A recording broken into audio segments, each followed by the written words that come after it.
Alors là, on est dans ton petit atelier. Un maître Sakian nous a offert les fameux bâtons. Et Le ça, tatouage, il ça part rentre sur dans la peau, Et quel ça rentre enfer. dans la peau.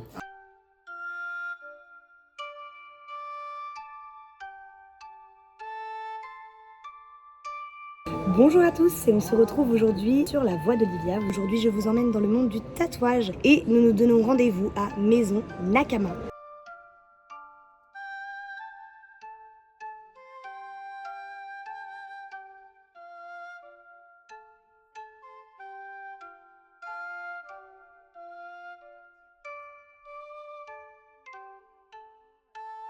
Bonjour à tous, je me présente, je m'appelle Brice, j'ai 29 ans, je suis plus connu sous le pseudo de Sakiro Tattoo sur les réseaux sociaux. Je suis tatoueur, artiste spécialisé dans les sakiantes, des tatouages originaires de l'Empire Khmer. Sans toi, c'est mort. Eh bien, bonjour à tous. On va évoquer donc le sujet du tatouage traditionnel qui s'appelle Le sakiante. Je dirais qu'un sakiante, c'est un tatouage sacré, composé de symboles et d'écritures anciennes issues de l'Empire Khmer, un empire qui a été fondé il y a plus de 2 voire 3000 ans. Des tatouages qui ont pour rôle d'apporter à leurs porteurs une protection et tout un tas de choses positives. Angelina Jolie en a plein le dos. Exactement, et c'est, il me semble, quand elle a tourné Tomb Raider. Comment as-tu toi découvert le sakiante? Alors le sakiante, ça fait un moment que je le connais sans forcément m'y intéresser puisque ça fait partie de nos origines et de notre culture.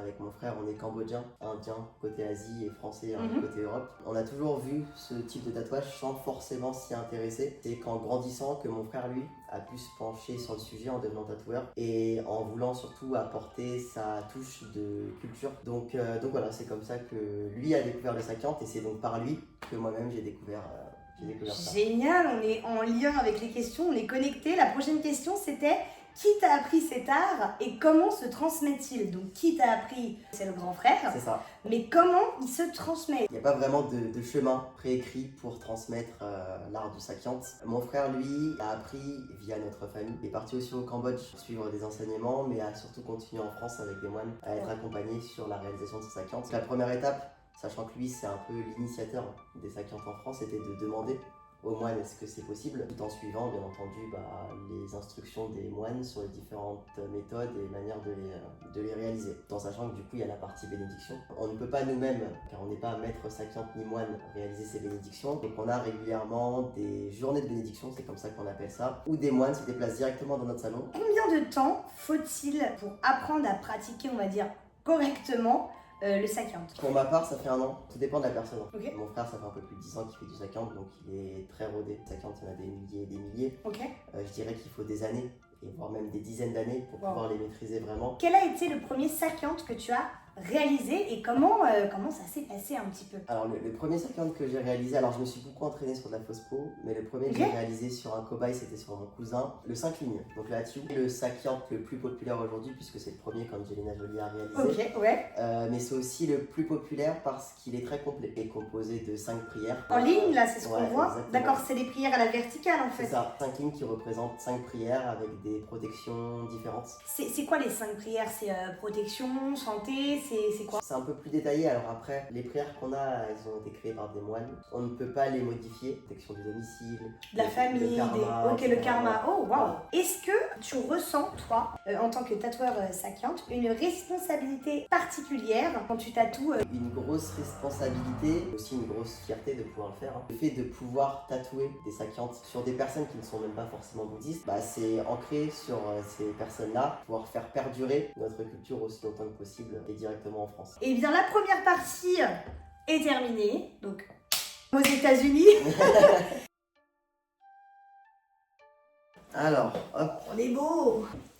Donc, c'est quoi les étapes si quelqu'un te dit et vient me voir, écoute, moi je vais me faire tatouer un sakiante? Première chose, moi je suis un peu fou sur les réseaux sociaux, c'est-à-dire que toute personne qui va m'ajouter, je vais lui envoyer un message en lui demandant si elle a déjà un tatouage, un projet de tatouage ou voire même un projet de sakiante. En fonction de sa réponse, c'est là que du coup je vais pouvoir lui envoyer tout ce qu'il faut. C'est-à-dire que si la personne me dit qu'elle a un projet de sakiante, sans rentrer dans les détails, avant même de lui demander ce qu'elle recherche, je vais lui envoyer tout un tas d'informations dont notre livre que mon frère a écrit il y a quelques années maintenant, qui en fait est composé de l'ensemble des sakiantes qu'on Ok. a. Donc il y a un peu plus de 750, il y a un peu plus de 400 pages dedans. Tu as différentes écoles encore une fois. Tu as les maîtres sakiantes qui vont, surtout au bled, choisir pour toi. Ok. En fait, juste en te ressentant. D'autres qui vont faire ce qu'ils ont envie parce qu'ils veulent pas se prendre la tête. Mais pour le coup, nous, on pense que c'est bien que la personne puisse vraiment prendre le temps de feuilleter ce livre-là pour vraiment ressentir le sakyant. Si jamais la personne a du mal, je pourrais la guider et l'accompagner vers un symbole en particulier. Quelles sont pour toi les sakyantes les plus demandées? Puis il y a les fameuses 5 lignes là. T'en as d'autres telles que le Gaoyord, tu as les Twin Tiger. Donc... Est-ce que la position du tatouage sur le corps a une importance? Elle a une importance dans le sens où un sakyant, nous par exemple si on prend notre livre et nos plus de 750 qu'on peut proposer, on a 90% de nos sakyantes qui ne peuvent être faits qu'au-dessus de la ceinture. La partie basse du corps est considérée comme impure et donc on ne peut pas être là-dessus un sakyant qui lui est relié à Bouddha. Les seuls sakyantes qu'on va pouvoir faire en dessous de la ceinture, c'est les sakyantes animaux qui sont eux non pas reliés à l'esprit de Bouddha mais l'esprit de l'animal. La partie noble du corps c'est la tête, tout dépend des croyances, mais on dit que plus le sakyant est haut et mieux c'est. Mais en vrai, à partir du moment où il est au-dessus de la ceinture, en fonction de l'importance que tu lui apportes, il reste tout aussi important. Quelle est la différence entre un sakyant qui est fait au bled et un sakyant qui est fait ici? Est-ce qu'il y a vraiment une différence? Il n'y a aucune différence. La seule différence, ça va être géographique. Il fait plus chaud et c'est plus agréable de le faire là-bas. Ok. Est-ce que tu as déjà vu des personnes qui ont ressenti des effets ou des changements après s'être fait tatouer un sakyant? Alors oui, beaucoup. Et j'ai d'ailleurs mis en story hier. Je sais pas si tu as vu mes stories, mais j'ai demandé justement à des personnes quel a été l'impact des sakyantes sur leur vie. Une trentaine, une quarantaine de messages. Ce qui est sûr, c'est qu'à chaque fois, ça a un avant et un sakyante après. Et un après. Brice, comment vas-tu depuis? Très bien, toi? Super.